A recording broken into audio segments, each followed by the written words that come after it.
Olá, amantes da rinoplastia e da cirurgia plástica da face. Estou aqui hoje novamente com vocês. Vamos discutir aqui o segundo módulo do Congresso de Miami sobre rinoplastia funcional, sobre os aspectos funcionais da cirurgia de rinoplastia.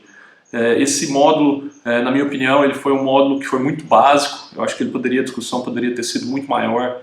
Tem muito mais coisa de se falar de funcional do que foi discutido lá no Congresso. Eu tenho certeza, eu conheço os autores, os palestrantes, todos eles tinham muito mais a entregar do que foi discutido lá no Congresso. Então eu vou passar de um por um aí, vamos falando um pouco de cada um, o que foi falado lá. A primeira palestra então foi do Yves Saban, tá? Ele falou sobre a obstrução nasal anatômica e o que ele frisou da obstrução nasal foi a abertura piriforme estreita. Ele falou especificamente disso, tá? Diz que esse estreitamento pode ser tanto congênito como adquirido. Isso é uma coisa importante, né? Ele pode ser, vamos dizer assim, iatrogênico, né? Após uma osteotomia, que você medializa ali a cabeça do corneto médio, né? A cabeça do corneto inferior, desculpa, e isso daí pode causar uma obstrução. Então, essa estenose ela pode ser congênita, o paciente nasceu com isso, ou então após uma rinoplastia, né? Pacientes que também realizam, paciente que tem um aumento vertical na maxila, que faz uma impacção de maxila para diminuir o sorriso gengival, isso também pode causar um estreitamento da abertura piriforme e dar uma obstrução maior. Tá? E aí ele diz que nesses casos ele utiliza fazer a diminuição o aumento da abertura piriforme através de brocar ali as estruturas. Ele só mostrou isso, ele não falou nada sobre a avaliação pós-operatória desses pacientes, avaliação objetiva, subjetiva, não. Ele só deu a dica ali desse tipo de procedimento nesses pacientes. Bom, logo ao ouvir ele falar, eu me lembrei do trabalho do Ocimar Sofia, lá da Santa Casa de São Paulo. Eu vou deixar o trabalho aqui embaixo para vocês procurarem aí, é muito interessante o trabalho dele. Ele fez o trabalho, ele avaliou esses pacientes pré e pós essa cirurgia de você brocar a abertura piriforme, e ele utilizou dois tipos de análise. Ele utilizou o nose, tá? Que é muito importante, é uma análise subjetiva, mas que é muito interessante para você ver e conseguir avaliar se o paciente melhorou mesmo no pós-operatório. E, além do nose, ele utilizou a rinomanometria também. Tá? Os critérios de inclusão dele nesse trabalho foram os pacientes que tinham manobra de cóton positiva, e também essa cirurgia foi realizada junto com desvio de septo, turbinectomia e outras cirurgias. Tá? Ele chegou à conclusão que esses pacientes melhoravam no pós-operatório. A rinomanometria mostrava um aumento da área ali, do fluxo de ar, e também no nose a maioria desses pacientes melhoravam. Tá? A justificativa dele para essa melhora é que o ligamento piriforme, que é o ligamento que une a abertura piriforme, a estrutura óssea, às cartilagens laterais inferiores e superiores, que esse ligamento, após esse brocamento, ele estaria um pouco mais tensionado e puxaria mais essas estruturas para o lateral, abrindo mais a válvula e sustentando melhor a parede lateral do nariz. Essa que foi a justificativa do trabalho do Ocimar, tá? Melhorando do pré e no pós-operatório de todos esses pacientes. Certo? Trabalho muito interessante, vou deixar embaixo novamente, todo mundo aí procura, olha, eu acho que vale a pena a gente ler isso daí. Eu busquei outros trabalhos sobre o aumento da abertura piriforme, e eu encontrei um trabalho no Laryngoscope de 2015, vou deixar ele aqui embaixo também, foi o trabalho mais interessante que eu achei, eu acho que todo mundo também deve ler. Tá? E eles fizeram esse tipo de cirurgia um pouco diferente do Dr. Ocimar. O Ocimar ele faz por dentro da boca, né, com incisão labial, né, e já nesse trabalho do laringoscópio, a incisão é por dentro do nariz mesmo. Tá? Faz a incisão ali na parede lateral, você encontra a abertura piriforme e broca ela. Lá tem os desenhos, tudo, eu vou deixar alguns desenhos aqui também, algumas fotos. Tá? E aí os pacientes incluídos nesse trabalho da laringoscope de 2015 foram os pacientes que tinham abertura piriforme estreita ao exame físico e os pacientes também que já tinham realizado a cirurgia de septo e cirurgia de válvula e não tinham melhorado a parte funcional. Eles utilizaram, ao invés do NOSE, né, que é uma escala aí que foi o que o Silmar utilizou, que é uma escala já estabelecida, utilizaram uma escala analógica de 0 a 3, de acordo com quanto o paciente melhorou no pós-operatório. E, além disso, eles fizeram também uma revisão de todos esses pacientes, de tomografia desses pacientes. Eles fizeram um estudo da média, da distância ali entre a abertura piriforme. Vou colocar aqui também mais um desenho sobre isso. E eles encontraram que esses pacientes do estudo dele realmente tinham abertura piriforme menor do que a média geral para o homem e para a mulher. Tá? Geralmente, aí a média do homem da abertura piriforme está entre 22 e 24 milímetros, na mulher entre 23 e 25. No estudo deles, essa abertura piriforme estava menor. Tá? E aí eles encontraram, após a cirurgia, né, que a grande maioria desses pacientes melhoraram. Aí quase 90% dos pacientes relataram melhora significativa na escala analógica e mostrando aí, vamos dizer, um sucesso da técnica. Tá? Eu acho que é mais uma arma para a gente ter em mãos. Eu acho que o que precisa melhorar nisso daqui é a indicação desse tipo de cirurgia. Tá? A gente sabe que a manobra de Colton positiva, ela é positiva para quase toda a população. Então, talvez essa medida na tomografia aí, lógico, ao exame físico, você perceber que a abertura piriforme é mais estreita e a partir da análise com a tomografia você vê realmente que está mais estreito, aí sim eu acho que vale a indicação dessa cirurgia. Certo? Então essa foi a primeira aula do Yves Saban, que falou basicamente de abertura piriforme.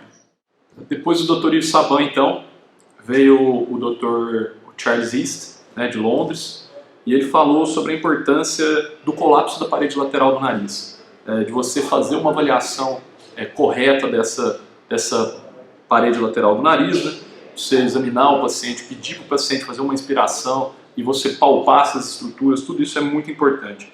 E você testar também os sítios de obstrução, tá? Se é na válvula interna, se é na válvula externa, né? Isso é muito importante. Tá? E além disso, você vai indicar a sua cirurgia de acordo aonde que está o seu sítio de obstrução. Tá? Outra coisa que ele falou bastante é de você entender a rinite do seu paciente, o que aquilo ali tem de influência na respiração e na obstrução nasal do paciente. Isso é muito importante. Meus pacientes, é uma das primeiras perguntas que eu faço para meus pacientes, se ele tem sintoma alérgico, tá? E você vai tratar isso daí, tanto no pré-operatório quanto no pós-operatório, com spray nasal, tá? Essa rinite ela tem que estar bem controlada para que você tenha sucesso na sua cirurgia aí funcional. Depois do Charles East veio o Sam Most de Stanford, e ele deu uma aula assim que foi muito aquém dele, né, dos estudos que ele faz sobre a função do nariz. O que deu para pegar aqui da aula dele foi ele falando que a felicidade do paciente ela é igual à realidade menos a expectativa. Tá? Isso eu acho que é bem ok, é realmente isso daqui mesmo. Paciente que tem uma expectativa muito alta da cirurgia, muitas vezes vai ser difícil você levar essa paciente até a felicidade. Pelo contrário, aquele paciente que não tem uma realidade muito boa, a realidade dele é muito baixa, a felicidade também vai ser difícil você levar para esse paciente aí. Isso eu achei sensacional da aula dele. Tá? Mas eu decidi aqui trazer alguns artigos do Sam, tá? Eu vou deixar aqui embaixo, tá? Esse artigo dele aqui, que ele fala sobre a insuficiência da parede lateral do nariz, tá? Ele gradua a insuficiência de acordo com o movimento da parede lateral do nariz em direção ao septo, de acordo com essa movimentação ele gradua, né? E ele também divide o nariz em duas zonas, tá? Ele divide a zona 1, uma zona mais superior, mais cefálico, e a zona 2, uma zona mais caudal, tá? Aqui também tem um desenho para vocês verem aí, eu acho isso, esse artigo é muito interessante, ele utiliza formas diferentes para você tratar os locais de obstrução, né? Ele utiliza o Lateral Cruise Truth Graft para tratar aí, problemas de zona 1 e problemas de zona 2. Ele utiliza aí um Whalen Ring Graft para você contour graft ali para você realmente dar suporte mais para essa parede lateral do nariz. E ele avalia esses dois métodos de acordo com a graduação dele. Ele avalia esses dois métodos através do nose test, que eu acho que realmente é um teste subjetivo, tá? É um teste subjetivo através das perguntas que o paciente vai te respondendo, mas realmente ele é muito importante e é o que eu uso no meu dia a dia, no meu consultório também, com todos os meus pacientes, o nose antes e depois. Tá? E, além disso, ele utiliza aí o sistema dele que ele desenvolveu para graduar o índice de obstrução, né? O tanto que a parede lateral movimenta em direção ao septo, ele gradua isso antes e depois da cirurgia. E realmente ele encontrou em todos esses pacientes dele, na maioria dos pacientes, que ele encontrou que um sucesso aí de diferentes níveis nessas duas manobras. Então, com certeza, esses dois tipos de enxerto são dois tipos de enxerto que realmente estruturam a parede lateral do nariz e dão mais suporte e melhora a respiração, a função do nariz desses pacientes. Além desse artigo dele, eu vou deixar esse outro artigo dele, que ele fez essa escala de qualidade de vida, né, dos pacientes que passaram por rinoplastia estética e funcional. Eu acho bem interessante essas perguntas, né, a gente pode utilizar no consultório até para você fazer a sua própria estatística aí da felicidade, da qualidade de vida dos seus pacientes. A gente está trabalhando junto com o Sam Most aqui nessa escala para validar ela para o português. Então, provavelmente aí, próximo ano, a gente vai publicar aí junto com ele a validação dessa escala aqui para o português. Certo? Então, logo após a aula do Sam Most, vieram o Obama e o Mark Constantia, e eles vieram discutir sobre os cornetos. Né? O Obama sobre quando você trata os cornetos, né, e como, e o Mark Constantia falando que você deve preservar os cornetos. A teoria do Obama é que você tem que deixar o corneto do tamanho natural, tornar o corneto do tamanho natural, e aqueles cornetos que estão hipertrofiados, você diminui eles, levando ao seu tamanho natural.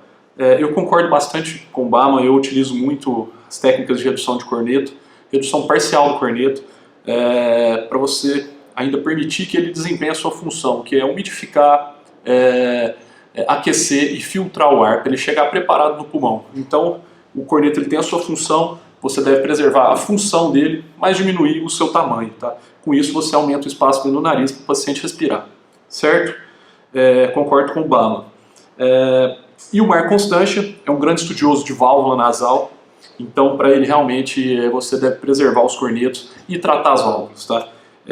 Ele acaba deixando de lado também um pouco a importância do septo, porque ele diz que se você reconstruir a válvula nasal interna e externa, separadamente, você vai aumentar em até 2 vezes o fluxo nasal. E se você associar o tratamento da válvula nasal interna com a externa, você aumenta em até 4 vezes o fluxo de ar, de acordo com os estudos dele. Tá? Então, para o Mark Constantia, o interessante e o importante é você tratar as válvulas, deixa o corneto quietinho, trata as válvulas. Tá? Eu acho que é importante você tratar, muito importante você tratar as válvulas e fazer o diagnóstico de obstrução nas válvulas, mas os cornetos ele tem a sua importância e você reduzir o corneto também é válido e vai te ajudar no seu resultado pós-operatório. Tá? Além disso, o Constantia também fala sobre os spreader grafts. Né? Ele fala que quando você reduz o dorso, você utiliza ele, principalmente quando o terço médio é estreito, né? Então ele utiliza aqui o spreader graft para evitar que você tenha uma complicação aí nas válvulas nasal interna, né, e tenha uma insuficiência. Eu concordo bastante com ele, eu sou um grande entusiasta aí do spreader graft, e eu utilizo realmente quando eu reduzo o dorso dos pacientes de 2 milímetros para cima, eu já utilizo o spreader graft e realmente a gente percebe que você evita tanto uma complicação estética aí de um veio invertido nesse paciente, quanto uma complicação aí de obstrução nasal. Tá? A gente vai discutir mais para frente em outras aulas a questão do spreader graft especificamente, como ele é usado, tamanho. Tá? Aqui foi só para falar que realmente ele tem a sua importância na função, como já existem vários trabalhos mostrando que o spreader graft realmente ele ajuda na parte funcional também. Tá? E o Constantia, por último, ele fala contra, né, a turbinectomia, relatando exatamente a complicação do nariz vazio, que é quando você retira muito corneto e o paciente fica sem a função que aquele corneto desempenharia, né? E aí ele fala para você fazer reconstrução com a cartilagem de costela.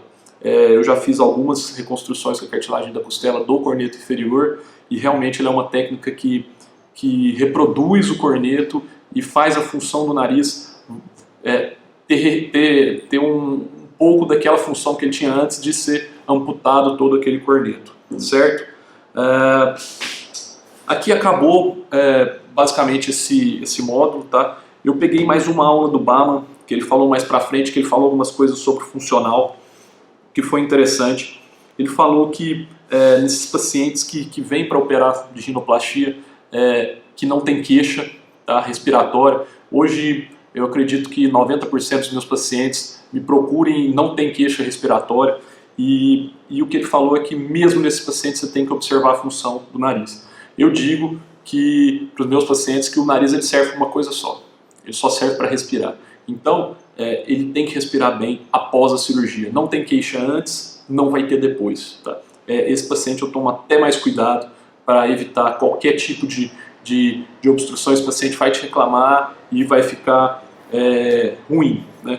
Não é esse o nosso objetivo. Nosso objetivo é melhorar a forma do nariz e manter ou melhorar a função. As duas coisas andam juntas. Né? Não tem como você negligenciar a forma do nariz, a função do nariz. Tá? Outra coisa que ele fala é de você avaliar a cavidade oral do paciente, tá? Isso eu acho muito importante também.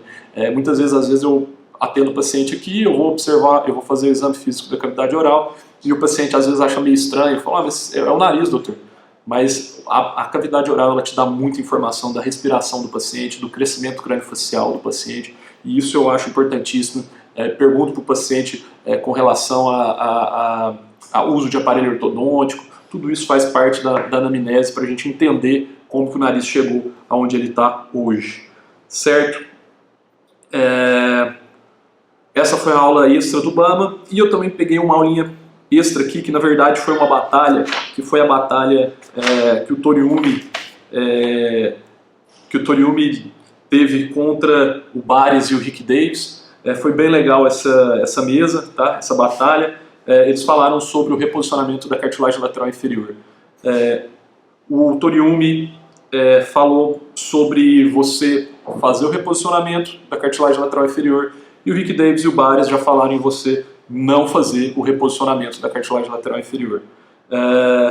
O que eu achei interessante em relação à parte funcional foi porque o Toriumi ele foi muito mais científico do que o Rick Davis e o Bares, e ele trouxe dados sobre o reposicionamento da cartilagem lateral inferior e acompanhamento dos seus pacientes a longo prazo a partir do nose, né? E ele mostrou que em todas as perguntas do nose aí você teve uma redução do score, então mostrando a satisfação do paciente além de mostrar a função do paciente, ele mostrou também que realmente é uma técnica que te ajuda na parte funcional. Eu considero que o Toriumi ganhou essa batalha, tá?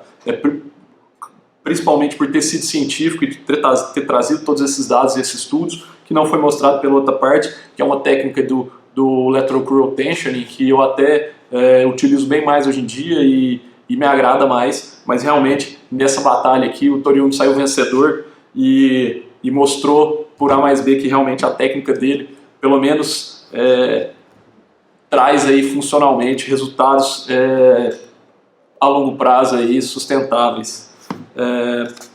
Bom, eu acho que foi isso que foi discutido lá de funcionalidade. Eu tentei trazer alguns artigos a mais aí até para a gente discutir. Eu acho que essa é a intenção mesmo. Eu queria que vocês aí que estão aí do outro lado da tela me fizessem sugestões, perguntas, críticas, tá? E para a gente pensar nos próximos aí e melhorar, tá bom? Então eu aguardo vocês, me mandem os recados e nos vemos em breve. Até!